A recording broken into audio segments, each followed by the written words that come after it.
My sister Nia looked radiant in her white gown, a vision of lace, pearls, and 23-year-old optimism. I watched from my assigned seat at table 12, the family overflow section, tucked near the kitchen doors where the catering staff rushed past with trays of champagne I couldn't afford. The Grand Marquis Ballroom in downtown Chicago was everything a wedding venue should be: crystal chandeliers, marble floors, and floor-to-ceiling windows overlooking the city lights. It was the kind of place that whispered old money and new beginnings. I had left Surrey with my best friend Keisha 3 hours ago, my 5-year-old daughter's disappointed face still fresh in my mind. She had wanted to come, to wear the gold dress we'd found at the thrift store, to see Auntie Nia get married. But Keisha had convinced me otherwise. Formal weddings and kindergartners didn't mix well, especially when the family scrutiny was already suffocating. It was better to keep Zuri home where she could watch her favorite cartoons and avoid the whispers that would inevitably fall on me. The scrutiny had started the moment I walked through the doors at 7:30. Alone, 28 years old, a single mother, wearing a dress I'd bought 2 years ago that still looked decent if you didn't examine the hem too closely. My cousin Tanya had swept past me in the receiving line, her designer maternity gown showing off a 7-month pregnancy that she wore like a crown. Her husband, my ex-husband, had given me a nod so brief it barely qualified as an acknowledgement. Kevin, the man who had walked out when the pregnancy test came back positive, who had married my wealthy cousin 6 months later, and who now stood across the ballroom looking like he'd never made the biggest mistake of his life. Meanwhile, I worked 12-hour shifts at the hospital, came home to a daughter who asked why she didn't have a daddy, and tried not to calculate how many extra shifts I'd need to cover next month's rent. Amara, my dear, you came alone? My mother's voice carried that particular Nigerian accent that managed to sound concerned and disappointed simultaneously. She appeared at my table during the cocktail hour, my father trailing behind her with the uncomfortable expression he always wore when forced to acknowledge his daughter's perceived failures. We had hoped you might bring someone. There are several eligible men here, from the church. You remember Dr. Okeke-san? I'm fine, Mama. I forced a smile I didn't feel. Zuri sends her love to Nia. Ah, yes. The child, my mother's tone spoke volumes. Keisha is watching her, I assume? Such a shame you cannot afford a real nanny. They moved on before I could respond, circulating among guests who actually mattered. Family, who had made something of themselves. My older brother Tund, and his corporate law degree. Cousins with MBAs and stock portfolios. And then there was me, the pediatric nurse who had dropped out of med school when she got pregnant, living in a 1-bedroom apartment in a neighborhood that was optimistically described as up and coming. Dinner had been interminable.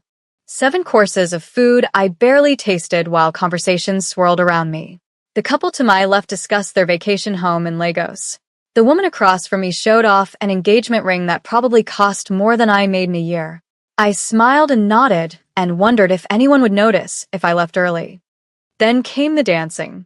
The DJ announced the couple's first dance, and Nia floated across the floor in her new husband's arms. My parents danced next, looking every bit the proud family matriarch and patriarch. Even my younger cousins paired off, laughing and spinning under lights that cast everything in soft focus. Outside the windows, clouds had gathered over Chicago's skyline. The weather forecast had promised clear skies, but nature had other plans. Thunder rumbled in the distance, barely audible over the Afrobeat tracks now playing. Within minutes, rain began streaming down the glass, turning the city lights into abstract streaks of color. May I have this dance? Kevin's voice behind me made every muscle in my body tense. I turned to find him standing there alone, Tanya presumably taking a break or holding court somewhere with her admirers. No, thank you, I kept my voice level. Professional. The same tone I used with difficult parents in the pediatric ward. Come on, Amara. For old time's sake. He was using that charm that had worked on me once upon a time. Before I realized charm was all he had to offer. We can be adults about this. We are being adults.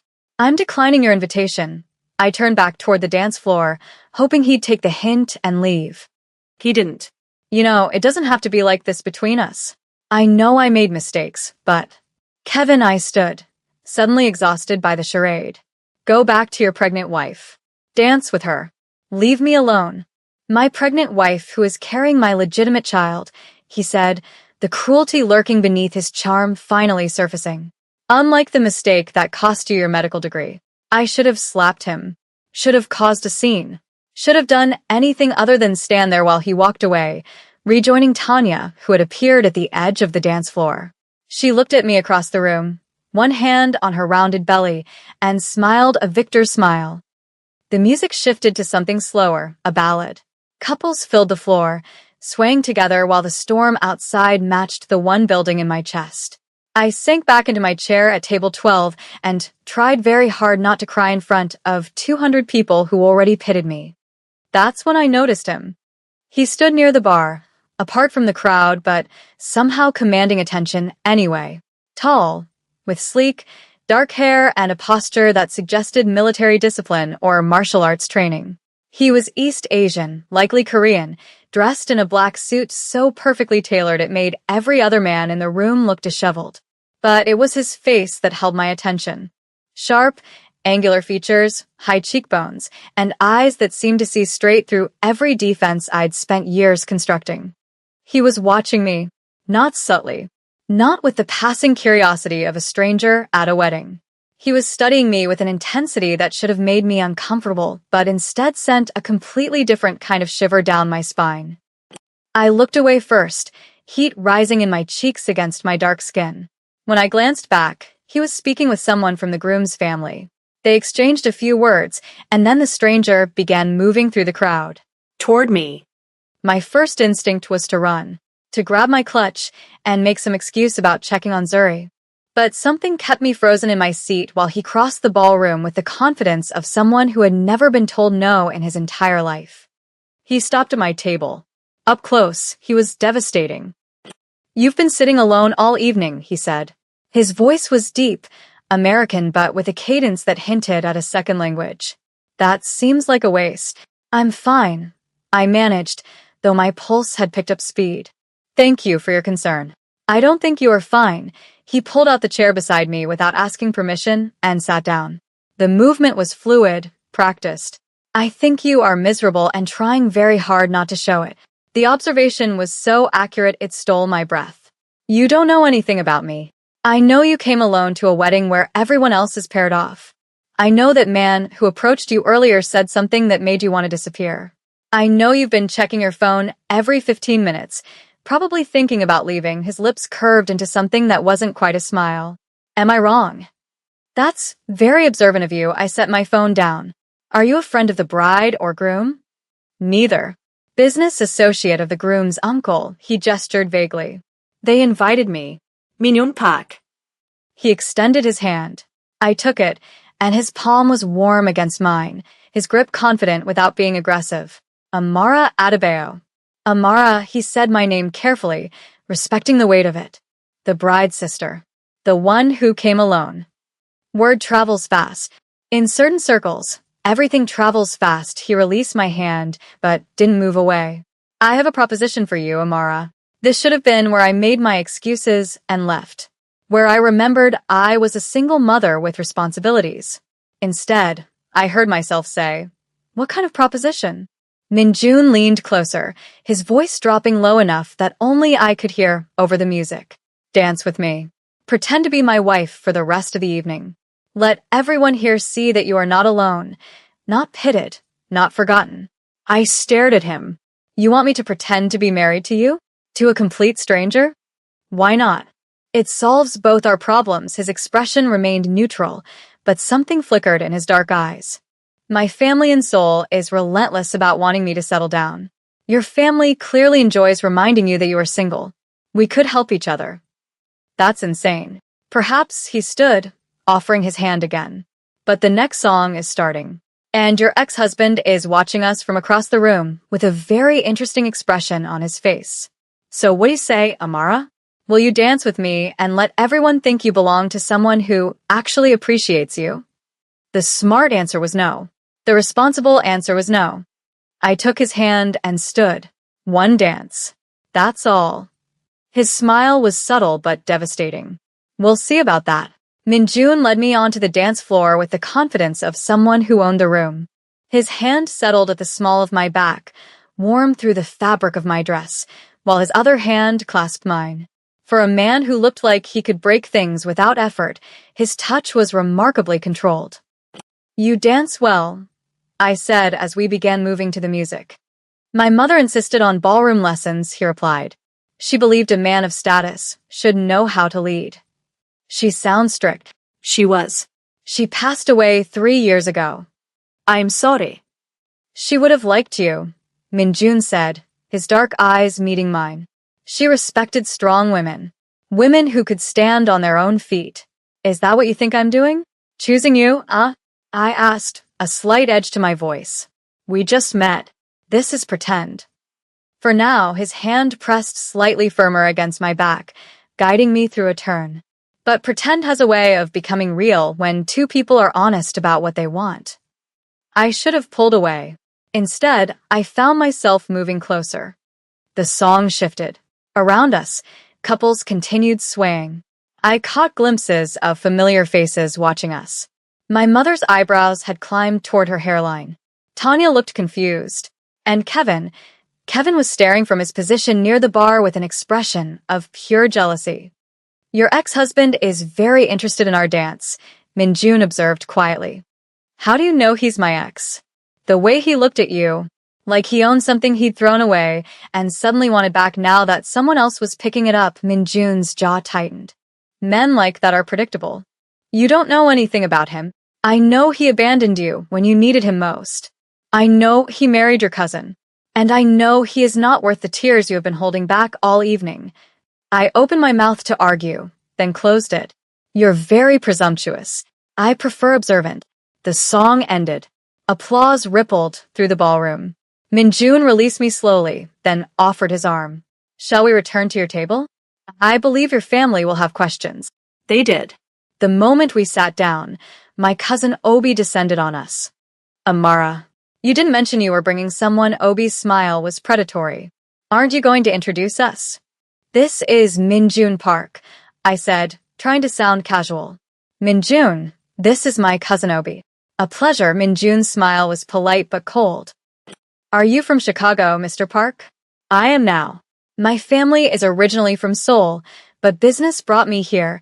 He draped his arm across the back of my chair, a gesture possessive and protective. "Amara and I have been seeing each other for a few months." Quietly. The lie rolled off his tongue seamlessly. Obi looked between us, trying to reconcile this. "A few months? Amara, you never said anything." "I prefer privacy," I said, reaching for my water glass. "Especially after everything with Kevin." Obi nodded. "Of course. But he looks wealthy." "What do you do, Mr. Park?" "Import and export. And I own several restaurants in the city. Seoul Prime mostly." Obi's eyes widened. Seoul Prime was the most exclusive Korean steakhouse in the city. "That's impressive." More family members approached throughout the evening. Minjun handled each interrogation with effortless charm, weaving details into our fake relationship that sounded entirely believable. When my aunt asked about Zuri, he knew her name and age without hesitation, mentioning her love of drawing. "You're very good at this," I murmured when we finally had a moment alone. "It is a necessary skill in my world," he replied. "What world is that, exactly?" "You said business, but would you prefer if I said I was something more dangerous?" His thumb traced circles on my palm. "Would that make this more exciting for you?" "This isn't about excitement. This is about getting through one evening without being the family charity case." "You are not a charity case, Amara. You are a queen without a kingdom." The intensity in his gaze made my skin flush. Before I could respond, a presence loomed over our table. I looked up to find Kevin standing there, Tanya notably absent. "Can we talk?" Kevin ignored Minjun. "Outside." "I don't think." "It's fine," Minjun stood. "I need to speak with the host anyway." "Take your time." He walked away, leaving me alone with Kevin. Kevin sat in Minjun's vacated chair. "Who is that guy? And don't give me the restaurant story." "Why not?" "It's the truth." "Because nobody's heard of him in your circle." "You tell Keisha everything." And Keisha talks, Kevin leaned closer. I think you hired him. I didn't hire him. And frankly, Kevin, who I see is none of your business. It is when you're looking desperate. That guy? He's dangerous. I can tell. He's polite. Which is more than I can say for you. Don't act like you're better than us. You're the one showing up with a stranger, pretending you've moved on. Maybe I've moved on. Happy. Kevin laughed, harsh and bitter. Amara, look at your life. You're a single mother living paycheck to paycheck. That guy in the expensive suit? He's not going to stick around when he realizes what a mess your life is. The words hit their target. But before I could respond, Minjun reappeared at my side. Is there a problem? His voice was silk over steel. No problem, Kevin stood. Just catching up with my ex-wife. Then you are finished catching up, Minjun's hand settled at my waist. The storm is getting worse. I am going to drive Amara home. Unless you have any objection? It wasn't really a question. Kevin looked between us, recognized he was outmatched, and walked away. I can call an Uber, I said. The rain is heavy. Let me drive you. The SUV waiting outside was sleek and black, a driver already behind the wheel. Minjun opened the back door for me. Thank you, I said as we drove through the rain-soaked streets. For tonight, it was mutually beneficial. Minjun turned to face me. But I meant what I said, about continuing this arrangement. For a few weeks. That's insane. You said that before. And yet you agreed to dance with me. His hand found mine. Think about it. You need breathing room. I need the same. I have a 5-year-old daughter. She can't know about this. Agreed. This stays between adults. The car pulled up to my building. Minjun walked me to the door. Think about it, Amara. He handed me a business card. I went upstairs, tucked the card into my purse, and told myself I would never call him. Monday morning arrived with a sharp buzz of my alarm. I dragged myself out of bed, got Zuri ready for kindergarten, and headed to the hospital. My phone started buzzing before I'd even finished morning rounds. Text after text from family members asking about Minjun. Even my mother had sent a message. We need to talk about Saturday night. I was updating a patient chart when Kevin appeared in the hallway. We need to talk, he said. Now. I'm working. You're not supposed to be up here. I told them I was visiting my daughter. She's not a patient here. Who is Minjun Park? Kevin demanded. I've been asking around. People say he's connected to the K-Town syndicates. The Mafia, Amara. You're watching too many movies. Is he paying you? Get out, Kevin. If he's giving you money, you're putting Zuri in danger. Security, I called out. Kevin left before security arrived, but the accusation hung in the air. That evening, Keisha came over for dinner. So, she said, eating Chinese takeout. Obi called me. And Tanya. Everyone wants to know about this Korean guy. It was a favor, I said. One night. He sounds intense. He is. At 10:15, there was a knock on my door. Heavy. Insistent. I checked the peephole. 2 men. Russian. Amara Adebayo, one said. We need to talk about Minjun Park. I didn't open the door. I don't know who you're talking about. We saw the photos. From the wedding. You're his woman. That makes you leverage. Mr. Volkov wants a word. They left after a moment, but the threat was clear. I pulled Minjun's card from my wallet and dialed. Amara. 2 men just came to my apartment. Russians. They mentioned someone named Volkov. Lock your door. I'll be there in 15 minutes. He arrived in 14, accompanied by a massive man introduced as June. The Bratva, Minjun explained, pacing my small living room. They've been pushing into my territory. Someone sent them photos from the wedding. Who? We'll find out. But right now, you and Zuri aren't safe here. So what happens? You come with me. I packed bags for Zuri and myself. We drove to Minjun's penthouse in the Gold Coast. It was a fortress of glass and steel, luxurious and safe. The guest rooms are upstairs, Minjun said. Stay as long as you need. The next few days were surreal. I took leave from the hospital. Minjun rentet for tutor for Zuri. I watched him with my daughter, terrified by how natural it looked. He taught her how to hold chopsticks, how to draw, how to say hello in Korean. He's good with her, Keisha whispered when she visited. I know. On Friday, June came into the study where Min-jun and I were talking. We found the leak. It was your cousin, Obi. He sold the information to the Russians to cover gambling debts. Obi. I felt sick.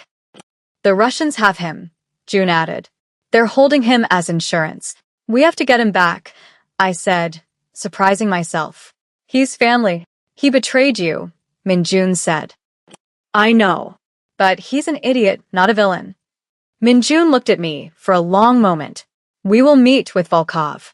The meeting was in a warehouse near the docks. I insisted on coming.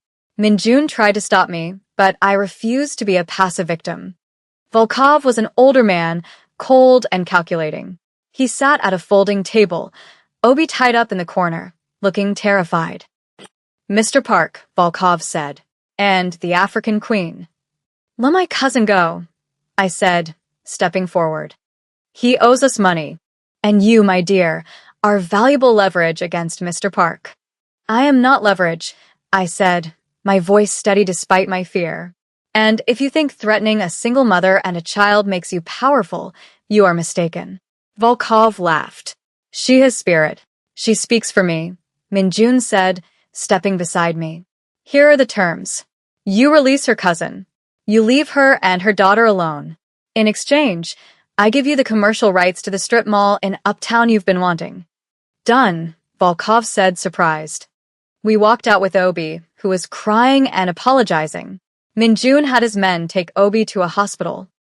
In the SUV, Min-jun kissed me. It wasn't gentle.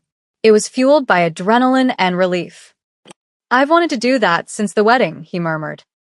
Me too. This isn't fake anymore, Amara. You know that. I know. We returned to the penthouse. That night, after Zuri was asleep, we sat on the terrace. I have a daughter, I said. This is dangerous. I will protect you. Both of you. Can I trust you? With your life. 2 weeks passed. We fell into a rhythm. I went back to work with subtle security detail. Then Kevin struck again. He cornered me in the hospital parking garage. I'm going to the police, Kevin spat. I know who he is. I'm going to sue for custody of Zuri. Unfit mother associating with criminals. You abandoned her, I screamed. Watch me. That won't be necessary. Min-jun's voice cut through the air. He stepped out of the shadows, June beside him. This is harassment, Kevin said, his confidence wavering. No, Min-jun said calmly. This is a reckoning. June handed Kevin a thick envelope. 5 years of unpaid child support. Interest included. A petition for full custody solely in Amara's name. And a restraining order. You can't do this. I have the best lawyers in Chicago, Min-jun said. Walk away, Kevin. Or I will bury you in so much litigation you will never see a paycheck again. Kevin looked at the envelope, then at me. He threw it on the ground and stormed off. Are you okay? Min-jun asked. I think so. Let's go home. Home. The penthouse had become home. The following Saturday, Min-jun hosted a dinner at Seoul Prime. He invited my whole family. My parents, Nia, even Tanya came alone, looking tired and humbled. The restaurant was closed for the private event. The table was set beautifully. Amara, my mother whispered. He is very capable. He is, Mama. Dinner was exquisite. Min-jun charmed everyone. He treated Zuri like a princess, cutting her galbi for her. At the set, Min-jun stood up. 3 weeks ago, he began, I asked a woman to pretend to be my wife. It was a ruse. But somewhere between the dance floor and tonight, the pretense faded. He walked over to me and knelt. The room went silent. Amara Adebayo, I offer you my heart, my protection, and my life. Will you marry me? For real this time? Tears streamed down my face. Yes. He slipped a ring on my finger. Zuri cheered. I have a job, Zuri announced, pulling 2 gold bands from her pocket. I'm the ring bearer. Everyone laughed. My father wiped a tear. Even Tanya smiled genuinely. Min-jun pulled me into his arms. I love you, I whispered. I love you, he replied. My African queen. We danced on the terrace, surrounded by family, the Chicago skyline glittering behind us. The storm was over, and in the arms of a Korean mafia boss, I had finally found my peace.